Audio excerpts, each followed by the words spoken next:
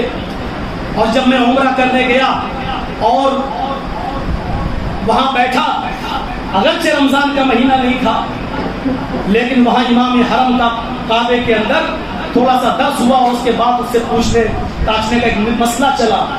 تو ایک شاید فلسطین کا کوئی مسلمان کھڑا ہوا، اس نے عربی میں کوئی مسئلہ پوچھا. اس نے کہا کہ امام محترم میں فلسطین سے ہوں، اگر ہمارے پاس افطار کرنے کو کچھ نہ ہو تو کیا میں نیت سے افطار کر سکتا ہوں؟ یعنی میں افطار کی نیت کر لوں تو کیا میرا روزہ افطار ہو جائے گا؟ اور اتنی سی بات سن کر امام حرم جتنا روئے تھے میں نے اتنا روتے ہوئے آج تک کسی کو نہیں. اس نے اپنے فلسطین کے حالات کو ایک مسئلے میں بتا دیا کہ ہم کن حالات سے گزر رہے ہیں کہ رمضان کے مہینے میں ہمیں سحری نصیب نہیں، جو سحری اگر نصیب ہو جائے تو افطار کے لیے ہمیں سامان نہیں ملتا ہے، پانی تک کے کبھی کبھی لانے پڑ جاتے ہیں. تو کیا ہم افطار اگر پانی سے نہیں اگر نیت سے کر لیں تو کیا ہمارا افطار ہو جائے گا؟ امام حرم نے اس کو اپنے پاس بلایا اور اس کو اپنے سینے سے لگایا اور کہا نوجوان کہ اس روزے کا اجر اللہ ہی دے سکتا ہے، کوئی طاقت نہیں ہے، کوئی طاقت نہیں ہے. ان حالات میں بھی وہ روزہ رکھتے ہیں فلسطین کے وہ نوجوان. ہم ساری نعمتیں کھاتے ہیں، ان نعمتوں کی فوٹو کھینچتے ہیں، دسترخوان پر بیٹھ کر شربت روح افزا اور ان کو کھینچ کر اور دعا کے ہاتھ اٹھا کر ہم شیئر کرتے ہیں. یاد رکھو ان فوٹوؤں پر ان غریبوں کی نظر بھی پڑتی ہے جن کے پاس شربت روح افزا نہیں ہے، جن کے پاس سموسے نہیں ہے، جن کے پاس بریانی نہیں ہے. تمہارا ایک ہلکا سا شیئر کر دینے سے ان غریبوں کے دل سے جو روح اٹھتی ہے اس کے عذاب کے ذمہ دار بھی تم بنو گے. یاد رکھیے گا ہر چیز کی نمائش نہیں ہوتی ہے. افطار کا فوٹو، قربانی کا بکرا لا رہے ہو تو اس کا فوٹو، ذبح کرنے کا فوٹو، لن ينال الله لحومها ولا دماؤها ولكن يناله التقوى منكم. تقوی بھی کوئی چیز ہوتی ہے اور اخلاص بھی کوئی چیز ہوتی ہے. ہم روزہ افطار کریں اس کا فوٹو، افطاری کا فوٹو اور دکھا رہے ہیں اپنے دوستوں کو، دیکھو ہم نے اتنے لوگوں کو روزہ افطار کرایا ہے. آپ کا یہ شیئر کر دینا صرف امیروں کو ہی نہیں غریبوں کو بھی یہ دیکھتے ہیں بیچارے اور ان کے غریبانوں اپنے غریبانوں میں چھانک کر دیکھو کہ اور پوچھو اپنے دلوں سے کہ ان کے دلوں پر کیا گزرتی ہوگی. فلسطین کے اس نوجوان کے سوال سے اندازہ لگاؤ کہ اس حال میں بھی لوگ روزہ چھوڑنے کو تیار نہیں ہیں. ہم تو ہٹے کھٹے نوجوان اور کتنے ایسے ہیں رکشہ چلاتے ہیں، روزہ نہیں چھوڑ پائیں، روزہ نہیں رکھ پائیں گے. محنت کا کام ہے. جتنی بھی اسلامی جنگیں ہوئی ہیں میرے بھائیوں اکثر روزے کے دنوں میں اور رمضان کے مہینے میں ہوئی ہے. صحابہ تو روزے کی حالت میں جہاد تک کیا کرتے تھے. ہم سے رکشہ نہیں چل پاتا ہے، ہم سے مزدوری نہیں ہو پاتی ہے. میرے بھائیوں اگر روزے کی حالت میں یہ کام کیا جائے تو اور زیادہ ثواب ہے. ہمیں اس کی قدر کرنی چاہیے. یہ رمضان کا مہینہ ہے، بری عادتیں ہمیں اور آپ کو چھوڑنی چاہیے. ابھی تقریر کے بعد ایک دور چلے گا سیلفی لینے کا، اپنے ساتھ مولانا جگجیت صاحب کو کیچ کرنے کا. یاد رکھیے اس مسجد میں آئے ہو روزے کی حالت میں ہو تو یہ بھی سن لو ان اشد الناس عذاب یوم القیامہ المصبرون. قیامت کے دن سب سے زیادہ سخت عذاب اس کو دیا جائے گا جو دنیا میں تصویریں کھینچتا ہوگا. اس میں عذاب نہیں کہا اللہ کے نبی نے، ان اشد الناس عذابا، سب سے زیادہ سخت عذاب. ارے ہلکا سا عذاب کوئی برداشت نہیں کر سکتا جہنم کا. کہتے کہ ان حقن اہل النار عذاب یوم القیامہ لا رجل یوضع فی اخمص قدمہ جمرتان. آگ کے دو چنگاریاں دونوں پیروں کے نیچے رکھی جائیں گی، یہ سب سے ہلکا عذاب ہوگا. چنگاریاں، انگارے نہیں، آگ کی دو چنگاریاں دونوں پیروں کے نیچے رکھی جائیں گی. ان چنگاریوں کا حال یہ ہوگا یغلی منہما دماغ، اس کا دماغ ہانڈی کی طرح کھول رہا ہوگا. وہ سمجھے گا کہ تو سب سے زیادہ سخت عذاب ہمیں دیا جا رہا ہے، حالانکہ اس سے سب سے ہلکا عذاب ہوگا.